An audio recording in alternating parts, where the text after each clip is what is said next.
Hello, everybody. I'm here today with retired Captain Dwayne Kennedy, and we're going to talk about Department of Transportation Outside Work Squad Bush Axe. A fight about to happen with two very sharp bush axes. Captain Kennedy, thank you for being here today. It's a pleasure. We've had some folks ask about you in the comments section on my videos. So I wanted to get you back as soon as I could. And folks, what we're going to talk about today, Captain Kennedy's going to tell us about when he was out working Department of Transportation, taking inmates outside the prison to work outside, a story that happened. Now, folks, don't do this at home and don't do this at work. You follow your policies and procedures. We can tell stories like this now because back then, this was in the 80s? 80s, yeah. You know, we can handle our own business sometimes and use our own discretion, which in today's world, it's a little harder to do this. But Captain Kennedy, you take it away now. Just tell us this story about these bush axes.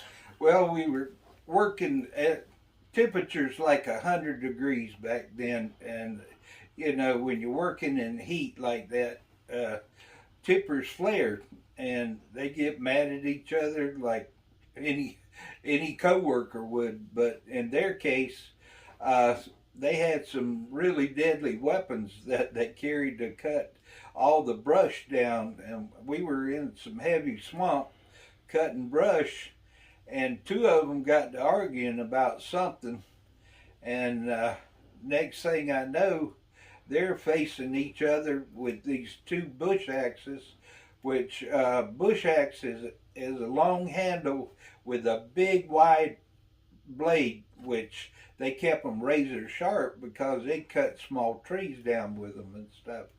Well, they faced each other, and so I walked over there and I calmly said, "Listen, I'm not going to stand in between you because I'm not going to get cut by them damn things.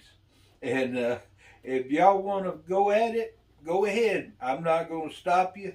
But whatever's left of y'all, when you get through, I'll call the coroner or hospital and ambulance, and y'all, they can put your legs or arms back on you at the hospital." So they got to looking at each other. They looked at me and they said, "The hell with this, let's go back to work."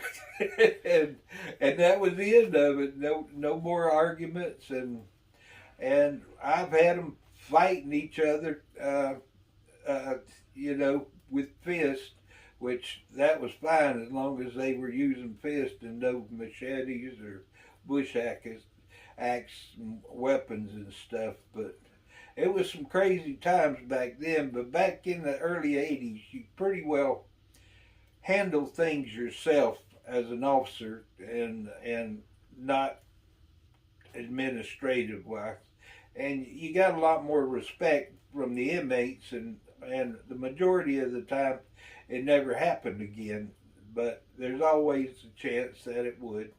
But like Gary said, go by your policies and procedures. Later on in my career, I went absolutely by all our policies and procedures and followed every one I could as best I could, but using common sense on the way also. And that's what I was about to say.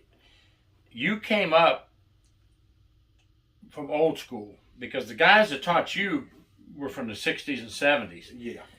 But you moved right on into the modern corrections, and that's, I'm glad you explained follow your policies and procedures and common sense. What a good thing to have in corrections. If you have good common sense, sometimes you can quell a disturbance just with words, and that was a dangerous situation you were in. But I also want to say, what year did you retire as a captain? 2007. 2007. So you went from old school up into the modern corrections, and I just think it's great to hear how guys who have been there and done that, like yourself, can give an example of sometimes just the words, what you said. All you had to tell them was, if you're going to do it, but you'll be in pieces, and we'll call an ambulance and get you to the, and that they knew then, if I swing on him or he swings on me, nobody's going to win this battle. Nobody's going to win the fight. We're both going to be cut up in little pieces, and there'll be no winner come out of this. You gave them the message, and they took it. Yep, went right back to work and never had another problem out of either one of them. Yep. Yeah, it's hard to do things like that these days. But folks, we just wanted to throw a old time story at you today on True Prison Stories, and please follow your policies and procedures. Stay safe. Absolutely. Be smart, but use that common sense sometimes to quell a disturbance with words, and that's a lot easier than having to get in the battle and people getting hurt. Absolutely. Thanks a lot. Thank you. Great story. Thank you. Take care, everybody. True Prison.